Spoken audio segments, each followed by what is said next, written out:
தார்மீக நெறிகளுக்கு அப்பாற்பட்ட ஒரு அறமற்ற ஒரு பல்டி அரசியல் வந்து பாஜக எதிர்ப்பில் இது பண்ணியிருக்கு. டே ஒன்னே இதை எதிர்த்து தள்ளியிருக்கணும். ஒரு சந்தர்ப்பவாத பச்சோந்தித்தனமான ஒரு பல்டி அரசியல் பண்ணக்கூடிய இந்த முஸ்லீம் லீக், சிபிஎம், சிபிஐ, தென் காங்கிரஸ், விசிகா இந்த கட்சிகள் வந்து பாஜக எதிர்ப்பை சொல்லி பண்ணுறாங்க. அமைஞ்ச அரசு முறைகேடான அரசு. இந்த கவர்மெண்ட் 4 கட்சி கூட்டணி கவர்மெண்ட். சிபிஎம், சிபிஐ பாஜகவின் கொள்கை எதிரிகள். இது எதுக்காக இவங்க இந்த கவர்மெண்ட் இவங்க வந்திருக்காங்க? பாஜக வந்துடக்கூடாது, கவர்னர் ஆட்சி வந்துடக்கூடாது. அப்போ அது வந்து டெல்லி தலைமைக்கு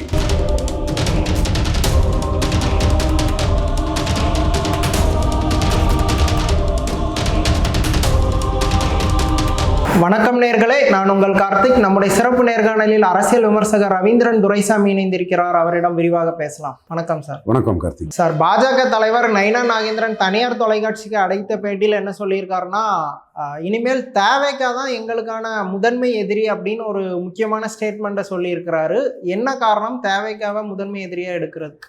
இது தலைமையின் அறிவுறுத்தலும் இதுதான். அதில் வந்து தெளிவான ஒரு நிலைப்பாட்டை சகோதரர் நயினா நாகேந்திரன் எடுத்திருக்கிறார். ஏன்னா ஆளுங்கட்சியாக இருக்கிறது தாவேக்கா அரசு அல்ல. இந்த அரசு 4 பார்ட்டி கோலிஷன் கவர்மெண்ட். இந்த அரசை நிறுவனது ராகுல் காந்தி.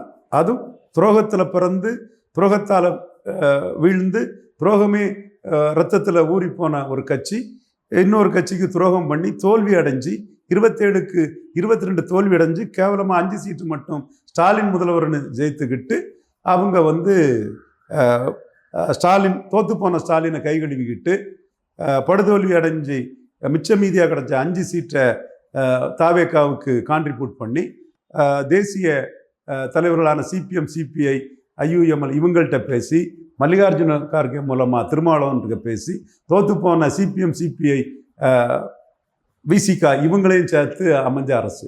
இது 4 பார்ட்டி கோலிஷன் கவர்மெண்ட்.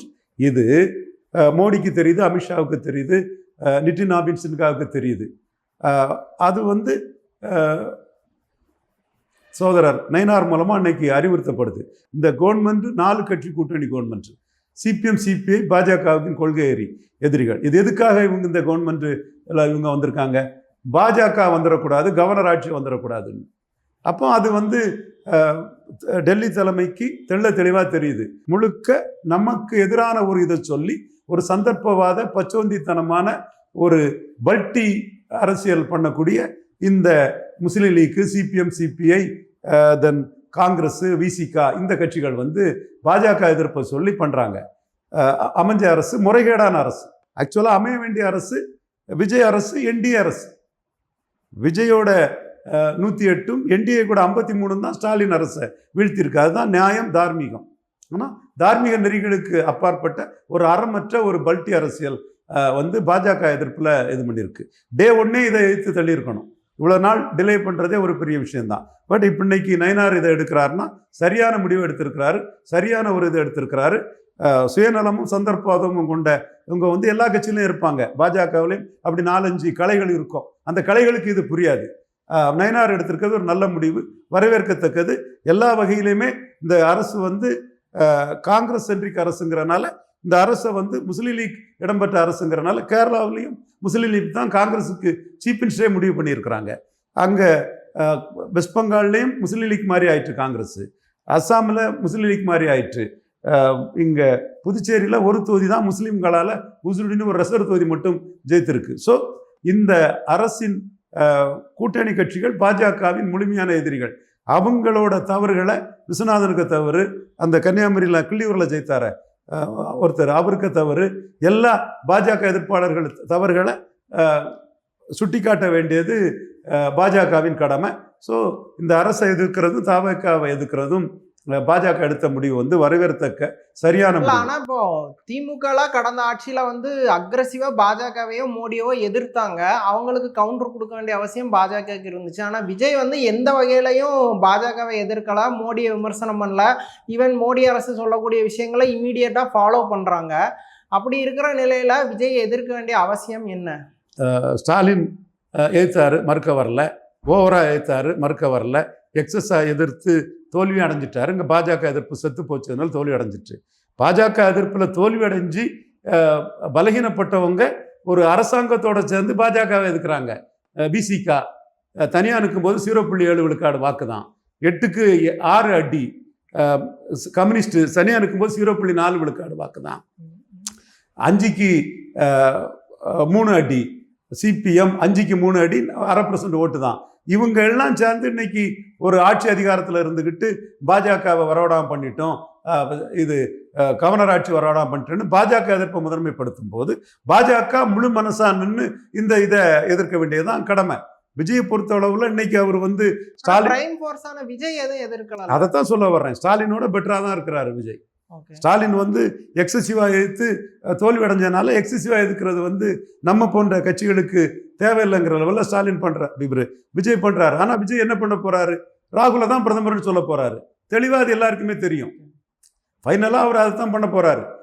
நம்ம பிஜேபி சென்ட்ரிக்கான இஷ்யூஸ்ல குறிப்பா பழனி இஷ்யூவில் திமுக அதிமுகவோட பாஜக அங்கே மேலே நின்றுருக்கணும் கோயில் விஷயத்தில்.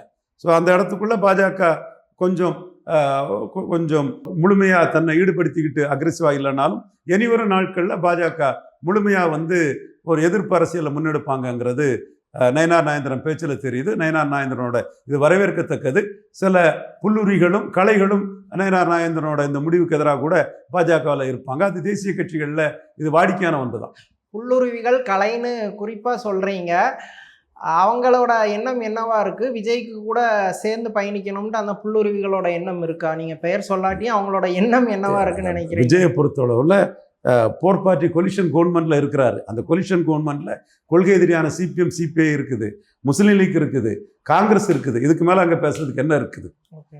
ஆனால் இப்போ விஜய் எதிர்க்கிறது மூலமாக பாஜகவுக்கான கெயின் என்ன? இப்போ டிஎம்கே கொள்கை ரீதியாக எதிர்முகாமில் இருந்தாங்க. அவங்கள எதிர்த்து நாங்கள் ஒரு இந்து கட்சி இல்லை, இந்துக்கான நன்மைகளுக்கு பண்ணுறோன்ட்டு ஒரு விஷயத்த முன்னிறுத்த முடிஞ்சது.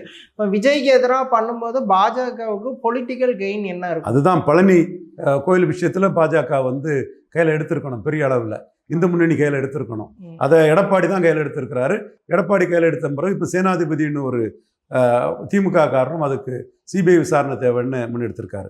பாஜக தன்னுடைய இஷ்யூவை முன்னெடுத்து விஜய் எதிர்க்கணும். தனிப்பட்ட எதிர்ப்பு அல்ல. நீட்டு தேவை தமிழ்நாட்டுக்குன்னு நீட்டோட நன்மைகளும் நீட்டோட பயன்களையும் பாஜக முன்னெடுத்து கொண்டு போனோம். காங்கிரஸ் தான் கொண்டு வந்தாங்கிறதெல்லாம் தேவையில்லை. நீட்டு தேவை. நீட்டை நம்ம தொடர்றோம். நல்லதை தான் நம்ம தொடர்றோம். நீதிமன்றம் சொன்ன நல்ல விஷயத்த நம்ம தொடர்றோம். நீங்கள் நீட்டில் பிரச்சனை எதுன்னு சொன்னால் உங்களுக்கு எடப்பாடி கொடுத்த மாதிரி 7.5 கொடுங்க, 10 கொடுங்க, கேரளாவில் 10 கொடுங்க. ஸோ இன்னைக்கு பாஜகவின் கொள்கைகளையும் பாஜகவின் திட்டங்களையும் காங்கிரஸ் முதல்வர்களே கேரளா அங்கங்கெல்லாம் ஏற்றுக்கொள்ளக்கூடிய ஒரு சூழ்நிலை வந்துட்டு இருக்கு. ஸோ இந்த அட்வான்டேஜஸ் பொசிஷனை முன்னிறுத்தி பாஜக தன்னுடைய கொள்கைகளை தெளிவாக முன்னிறுத்தி போக வேண்டிய காலகட்டம் இது. பாஜக பொறுத்த அளவில் காங்கிரஸ் நேரடி எதிரி, சிபிஎம் சிபிஐ கொள்கை எதிரி, தத்துவார்த்த எதிரி ஐயுஎம்எல். ஸோ இவங்கெல்லாம் இருக்கக்கூடிய விசிகா இப்போ அவங்களும் 25 வருஷமா பாஜக எதிர்ப்பை சனாதன தர்மத்துக்கு எதிராக பண்ணுறாங்க. சனாதன தர்மம் சரிதான், சனாதன தர்மம் இந்து தர்மம் இந்திய தர்மம்னு முழுமையாக நாம் இப்படித்தான் இதில் வளவளா குளகுளா வெண்டைக்காய் இல்லாமல் இப்படித்தான்னு ஸ்ட்ரைட்டாக எடுத்து பண்ணணும். அதை சகோதரர் நயனார் நாகேந்திரன் பண்ணுவாருங்கிறது அவரோட புதிய தலைமுறை பேட்டி காட்டுது. வாழ்த்துக்கள், வரவேற்கிறேன். டிஎம்கேவை ஆன்டி ஹிந்து பார்ட்டி அப்படிங்கிற மாதிரி பிராண்ட் பண்ணி பிஜேபிக்கு எதிர்க்கக்கூடிய ஒரு தேவை இருந்துச்சு. இப்போ விஜயை என்ன மாதிரி பிராண்ட் பண்ண முடியும்? ஆட்சி அதிகாரத்தில் இருக்கிறாரு, கூட இருக்கவங்கெல்லாம் பாஜக எதிர்ப்பாளர்கள். திமுக கூட தான் வாஜ்பாய் 99 கூட்டணி இருந்து 2001 கூட்டணி இருந்தது. இப்போ திமுக கூட மேகதாது விஷயத்தில் காங்கிரஸை தான் அடிக்கிறாப்புல, காங்கிரஸுக்கு துரோகத்தை தான் ஸ்டாலின் முன்னிறுத்துறாப்புல. பெங்களூரில் பேசும்போது மோடி காங்கிரஸுக்கு துரோகத்தை முன்னிறுத்தி திமுகவுக்கு ஆதரவான வார்த்தையை பிரதமரே பேசியிருக்கிறார் பெங்களூரில், கர்நாடகாவில் பேசும்போது. ஸோ 22 எம்பிக்களும் பாஜகவுக்கு தேவைப்படுது. இதெல்லாம் கருத்தில் கொண்டு நயனார் நாகேந்திரன் ஒரு ப்ரூடன் பொலிட்டிக்ஸ் பண்ணுறாரு.